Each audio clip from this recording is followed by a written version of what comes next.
school. If we were to find out that a teacher is dating a learner, we're going to that school, we're shutting it down. Tell me why this boy decided that he's going to kidnap the MEC's child until the MEC was going to address the issues that we were facing in public schools.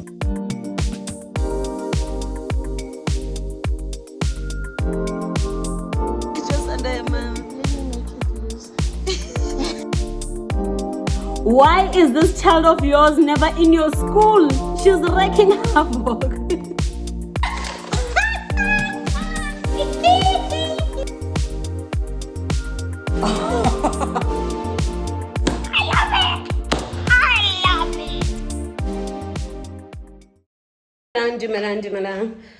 Let me get a drink. Not a drink, actually.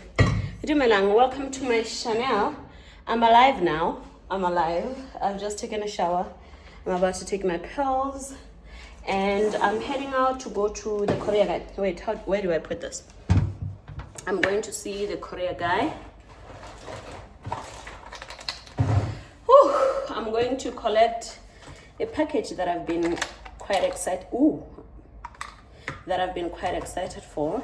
I'm kind of stressing about my outfits for my trip because I didn't go take measurements. Let me ask my friend if I should go take measurements because I'm a little bit, just a teeny bit anxious about how the clothes will fit.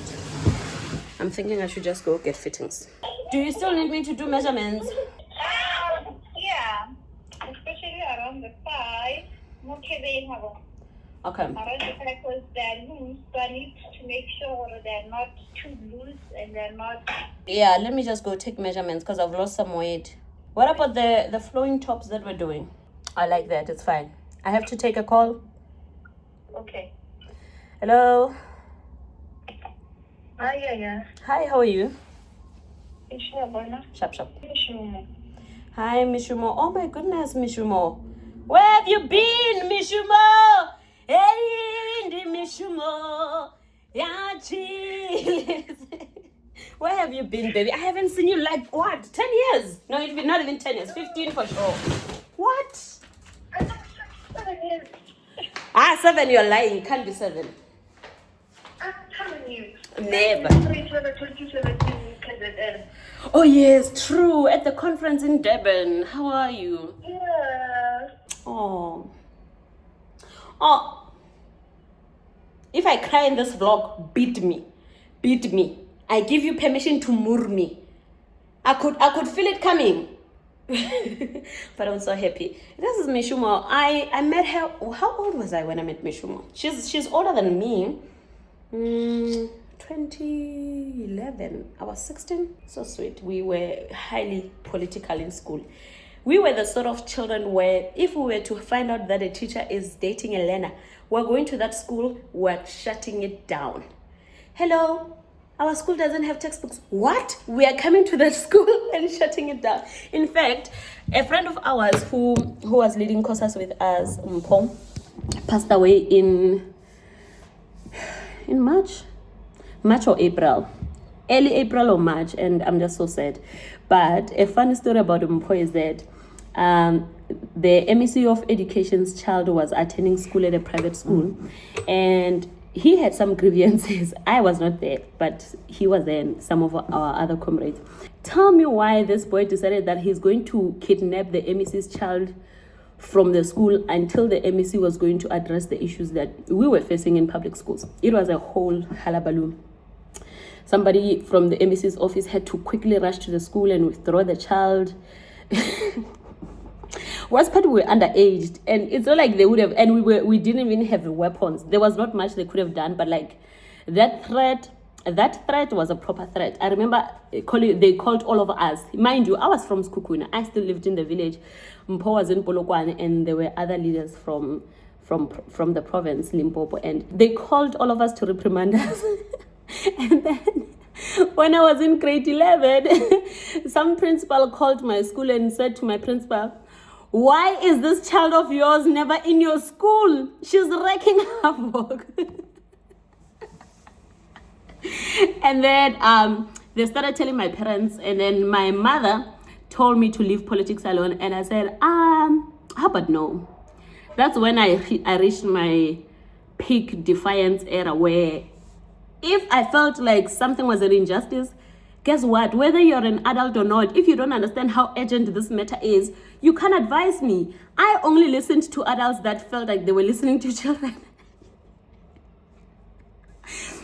And by extension, I ended up there was this lady that I loved. Oh, I must check it out. Her name was Comrade Marco. She was from Satu. She was a teacher. And she's the one that introduced me to politics. And I remember her radicalizing me and saying, hey, you guys are going to go to conferences. You guys are going to be engaging with boys. Like, there's going to be boys there and there won't be any adults. Yay! Don't ever let no boy try to charm you at 200 or tell you that they can kiss you because yay.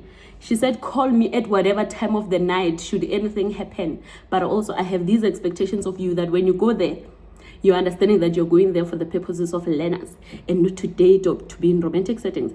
And in fact, it was actually quite known that when you were dealing with comrades from school, because we were all learners, like we were coming from RCLs, we were presidents in our RCLs in schools, it was known that you could never even say I love you. We had the sort of Amanda. But with my personality, that didn't last long. But we never dated. We actually, they would give regions like rooms, let's say Skukune region would have 20 rooms. We were sleeping in one room, really 20 for sure, one room. Just to make sure that nobody was going out at night or nobody was going to get tempted to do anything at night. We woke up in the morning, mostly before most regions. Even when we were at national conferences, we were some of the most well-behaved comrades. I remember we're in Hammanskraal in this, it was called Maranatha campsite. Oh, I hate it so much. I wonder if it's still there. It was a campsite and our conference was there. Lena, some people, I won't even say which province they were coming from because it's gonna, they were having, and it was those sort of rooms where you could see, like you could hear people from the other room. If the light was turned on in the other room, you could hear, and the people were having in the room we were in. And somebody else, like another province, like maybe it was Northwest, like between the wall and the roof, they're like, yeah, do it. I was like, we woke up in the morning and reported them to the ANC. We were like, we are never sharing rooms with other provinces. In fact, we don't want to share rooms with other regions. If you're booking us, because you are teaching us things that we cannot do. We cannot do and we don't approve. In the morning, when I met that girl, I shamed her. I was like, Chomi, you did that in the middle of the people. I was there. They were there. Everybody knows now. What was the purpose for all of... I'm so annoyed even thinking about it now. I was so disappointed. Because yeah, we're leaders. We came from these schools, RCL president, this and that. And then you are going to have in front of us. No, man. Yeah, let me go to the Korea guy. Men are not good people. I just remembered one of the things that radicalized me as a teenager. And I was like, at that point, I was not even feminist yet, or I didn't understand that I was a feminist. There was a teacher at a school called Activism Radicalisation, which was in my circuit, and the teacher was dating a girl in my school. The girl is even married now. I sometimes want to text her and go, hey, could you explain? Because when we were all children, well, from my perspective, with the other children, everyone was like, oh my goodness, it's so juicy. In fact, I must check him on Facebook now and just insult him just for the purposes of it. So then there was this area called Ramatsama, which is a tavernish area where it also had back rooms, and most educators seemed to live there. In fact, they lived there, especially the male educators. And I remember going to one of the SATU leaders. I think he was secretary of the branch at the time. I forgot his name. And I said, Holani is doing this and that. I'm going to expose him. And then I had actually gone to Ramatsama at the tavern in my uniform. I went to the tavern in my uniform and I was there breathing fire. So I walk in. I find all of them playing pool. I'm like, hey man, no bala. You are chilling with a pedophile, eh?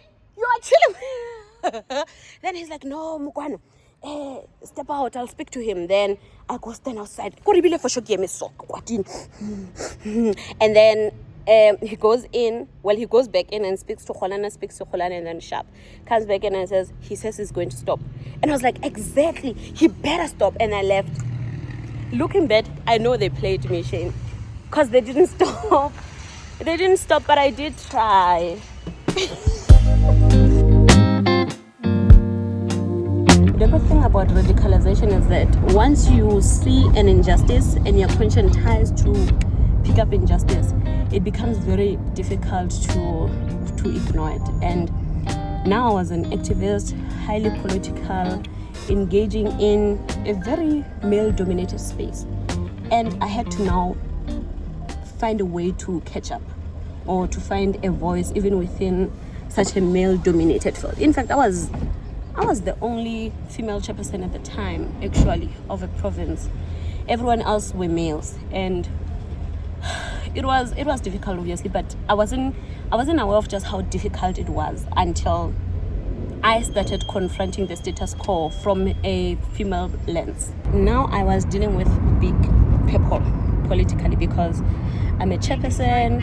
It means that now any mayor that I can call, MEC I can call, they know me. There's an expectation that they must also know me. And then these men, they start wanting to touch me.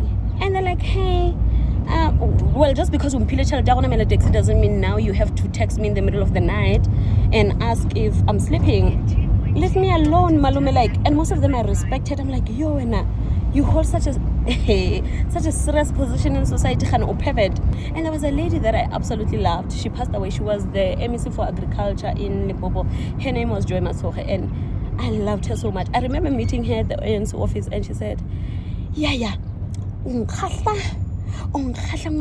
because I had just insulted some leader of the ANC who was male on Facebook. Like, nah, I don't care a damn, you guys. If you think I'm behaving this way now, it means you probably don't know me. Even in the past, like, if you were to hit on me, there was one of them who once told me he loves me, and he was actually not much older than me. And I was like, this was like, I was of age now. And then he comes over to my place, he buys me lunch and everything. And then the next day he posts a picture of him and his wife in matching outfits. I didn't know he was married. I got in the comments, how? You are married? When you were here with Wings last night? That is crazy to me. So what do you want from me if you've got such a lovely lady who you get to match with? He blocked me. And then when I went to the ANC office, he threatened me and tried to beat me. And then I was like, and the ANC office is on the road at Bikat. I stood there and I said, I dare you, very loudly, mind you, that place is busy. Then others will come, like, exactly, I will talk.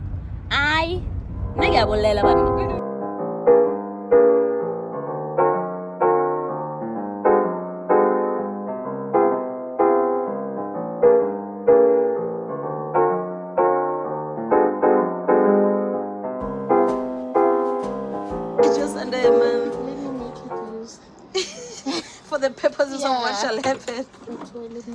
Actually, so I can wait for longer. When I was in grade 8, my grade 8 teacher gave us a speech about teenage pregnancy. She told herself that she won't allow herself and her children to suffer just because she's coming from where we are coming from, and that she vowed to herself that she's gonna get educated and get her car and get, her education and her money in order before she can have a child, because she said that her biggest fear was having to carry 7 plastics plus a bag plus a child and try to enter a taxi. And she said, over my dead body. That unlocked something in my brain. I was like, what? I can decide my future. That is crazy.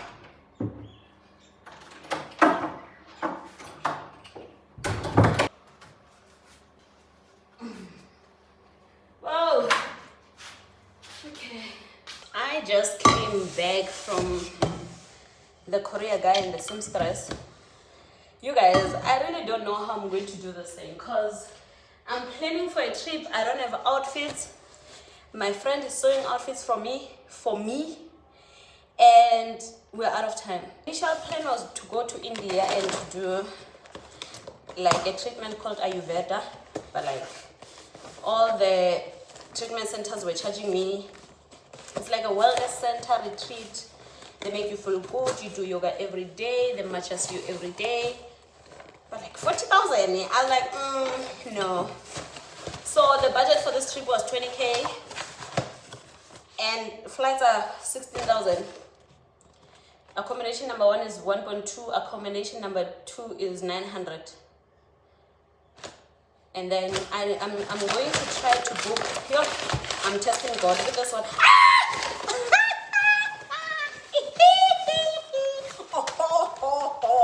Oh, look at my baby, my new baby. I hope it works well. I really needed a cyber shot because I'm gonna be on the coast. I wanna see the sunsets.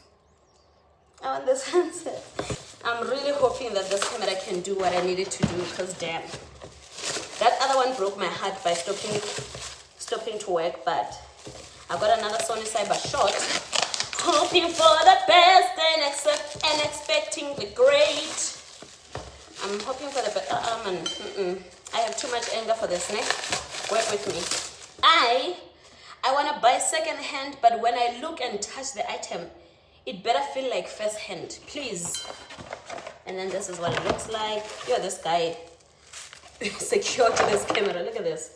Ooh, let's see. Tell me if you like it. Oh, wait, hold on. I moved too fast. I love the flash here.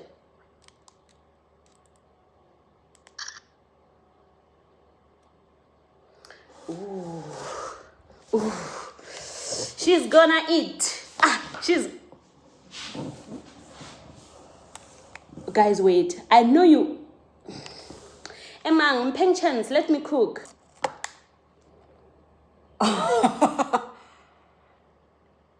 This is so delicious. I love it. Okay, so I'm gonna end the vlog here and to just say that, in conclusion, I'm not sure at which point I became as radical as I am now, but those that know me from the past and have grown up with me are not surprised that this is how my life turned out. When I started reading, obviously, and I started realizing that once one challenges the status quo, you're not gonna have a good time. So you have to decide: are you going to keep quiet and you face the same things, or are you going to speak up and have people understand, or you're not the one to be messed with? It's up to you. But Audre Lorde does say that your silence will not protect you.